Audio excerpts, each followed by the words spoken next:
My apologies. I guess, obviously you're getting back on the floor a little bit more now, I guess, with some of the injuries. I mean, just over the course of this year, especially just in practice, how do you feel like you've game and particularly defensively?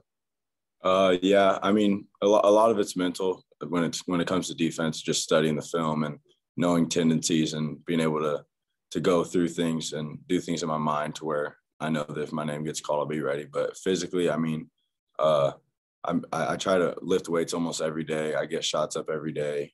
Try to go as hard as I can in practice, just knowing that either I'm gonna do what I need to do to stay ready, but I can also push my teammates to be better. So it's a win-win.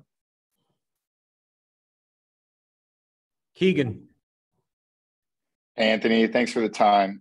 Looked like you guys are playing with a little bit more edge against Maryland. Was that kind of extra emotion, extra push, kind of a culmination of everything that had gone on the past 5 games? Was Maryland chirping you guys, or were there kind of pregame discussions about that stuff?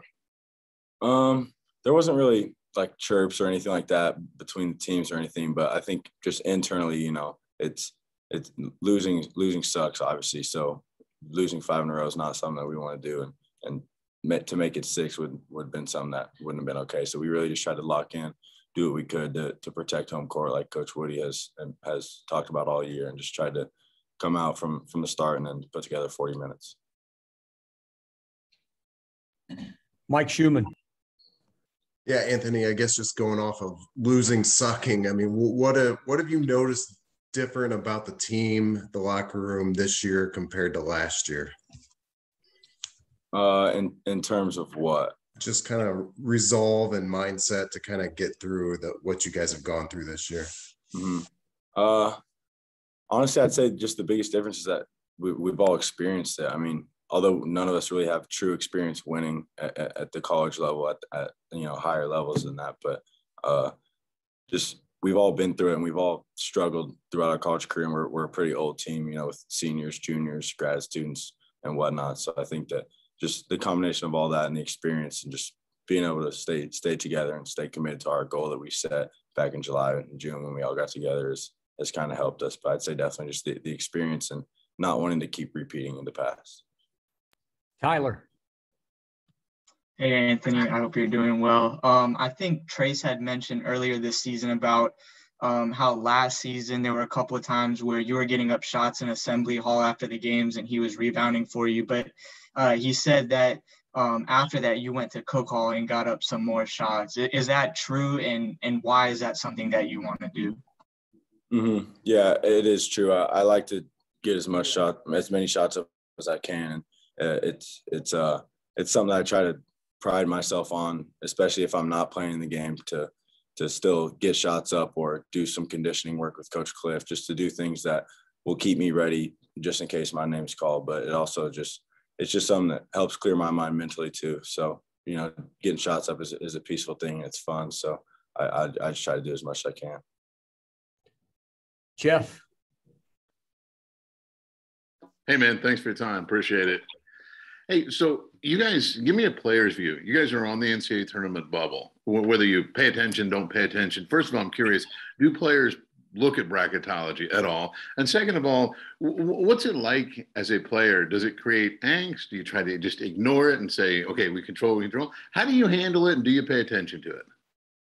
A little bit of both. I mean, I wouldn't say necessarily that we pay attention to it, but Coach Woody has kind of laid out the roadmap for the rest of the season and trying to tell us, our expectations realistically. If we want to make the tournament, we have to win this number of games or try to compete to this level, that kind of thing. So that's one aspect to it. We don't really pay attention to or anything, but we're definitely all mindful of it, and we're all aware that we need to win some more games to be able to make sure that we can play well in March. So, okay, Kevin, then Mike. Yeah, Anthony, I'm just curious how you managed to stay patient and upbeat during the stretch when you weren't playing, and how much, you don't root for injuries for teammates, but how much you view this as kind of an opportunity for you to show a little bit what you can do for this year and for future years. Mm-hmm. Coach Woody's talked about it all year, but he's really been big on just the next man up mentality. And the way I stay patient is obviously working as hard as I can to stay ready and to be ready, but knowing that I'm here and I'm blessed to just be able to practice and make the guys better no matter what way it is. So I really just try to work as hard as I can, and the patience really isn't much of a problem for me. I know technically I'm still a freshman, so I've got a long career ahead, and I'm just excited to keep laying a foundation every day just to change culture and hopefully lead to success in the future. Okay, Mike, and then the last question will be for Tom. Then we'll go back in reverse order or go back in order. Hey, Anthony, you guys probably had your best half of offense in a long time last night. What do you think the keys were to making that happen?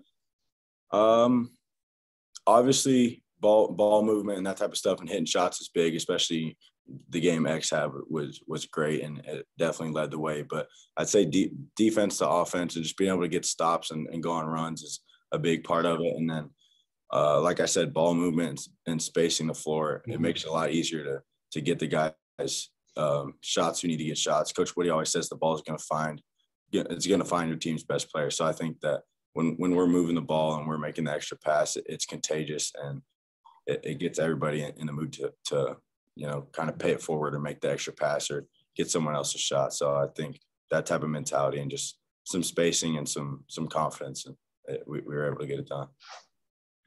Last question, Tom. Anthony, you are always a good energy guy on the bench net, always fired up with your teammates and such. But I was curious, when that shot that Jordan made last night, where he bounced in and off the floor, what was your reaction to that? Had you ever seen anything like that before? And what was the conversation about after the game about it? No, that was crazy. It was nuts. And then I'm pretty sure the next play right after that, Maryland had a three that bounced up and basically did the same thing. But that was nuts. I remember we were all just on the bench like, did that actually just happen? Like, that was unbelievable. That's the kind of thing that you would practice like playing horse or something. So it was awesome. I really don't think he meant to do that, but it works.